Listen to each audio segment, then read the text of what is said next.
Kannur corporation assistant engineer കൈക്കൂലി വാങ്ങുന്നതിനിടെ പിടിയിൽ. താഴെ ചൊവ്വ സ്വദേശി പി മുഹമ്മദ് അസ്ലമാണ് പിടിയിലായത്.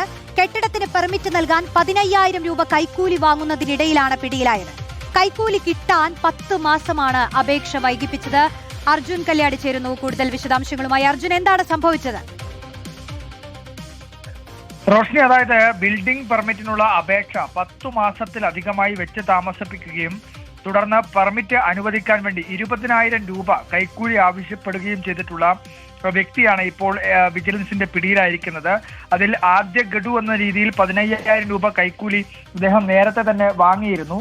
കണ്ണൂർ കോർപ്പറേഷന്റെ എടക്കാട് സോണൽ ഓഫീസിലെ assistant engineer Muhammad Aslam P എന്നയാളാണ് ഇപ്പോൾ വിജിലൻസ് പിടികൂടിയിരിക്കുന്നത്. ഡിവൈഎസ്പി ബാബു പെരിങ്ങത്തിന്റെ നേതൃത്വത്തിലുള്ള വിജിലൻസ് സംഘം കൈക്കൂലി പണവുമായി തന്നെയാണ് ഇദ്ദേഹത്തെ കൈയോടെ പിടികൂടിയിരിക്കുന്നത്. ഇന്ന് വൈകുന്നേരം പ്രതി പരാതിക്കാരനോട് കണ്ണൂർ കാൾടെക്സ് എന്ന് പറയുന്ന സ്ഥലത്ത് പണവുമായി എത്താൻ ആവശ്യപ്പെട്ടിരുന്നു. അതായത് നേരത്തെ 20,000 രൂപയായിരുന്നു ആവശ്യപ്പെട്ടത്. 15,000 രൂപ നേരത്തെ വാങ്ങി. എന്നാൽ ബാക്കിയുള്ള പണവുമായി കണ്ണൂരിലേക്ക് ഇന്ന് വൈകുന്നേരം എത്താൻ വേണ്ടിയാണ് ആവശ്യപ്പെട്ടത്. അതിന്റെ അടിസ്ഥാനത്തിൽ ഈ പരാതിക്കാരൻ ഡിവൈഎസ്പി വിജിലൻസ് സംഘത്തെയൊക്കെ നേരത്തെ തന്നെ വിവരം അറിയിച്ചിരുന്നു. അങ്ങനെ വിജിലൻസ് സംഘം ഈ പണം കൈമാറുന്നതിനിടയിൽ കയ്യോടെ ഈ പറയുന്ന ഉദ്യോഗസ്ഥനെ പിടികൂടുകയായിരുന്നു എന്നുള്ളതാണ് ഏറ്റവും പ്രധാനമായി അതിൽ മനസ്സിലാക്കേണ്ടത്, അല്ലെങ്കിൽ അതിൽ ഏറ്റവും പ്രധാനപ്പെട്ട കാര്യം. എന്തായാലും ഈ ഉദ്യോഗസ്ഥനെ കയ്യോടെ പിടികൂടിയിട്ടുണ്ട്.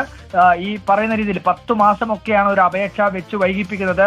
ഈ വൈകിപ്പിക്കുന്നതിന്റെ കാരണം എന്താണ് എന്നുള്ളത് പിന്നീട് നിരവധി തവണ ചോദിക്കുകയും അങ്ങനെ ഈ പറയുന്ന പരാതിക്കാരനെ പെർമിറ്റ് ലഭിക്കണമെങ്കിൽ തങ്ങൾക്ക് കൈക്കൂലി നൽകണമെന്നുള്ള കാര്യം പറയുക. അങ്ങനെയാണ് ഈ പറയുന്ന പണം കൈമാറുന്നതും വിജിലൻസിൽ പരാതി നൽകുന്നതും. അവസാനം വിജിലൻസ് കയ്യോടെ ഈ പറയുന്ന എക്സിക്യൂട്ടീവ് എഞ്ചിനീയറെ കയ്യോടെ പിടികൂടുകയും ചെയ്യുന്നത്.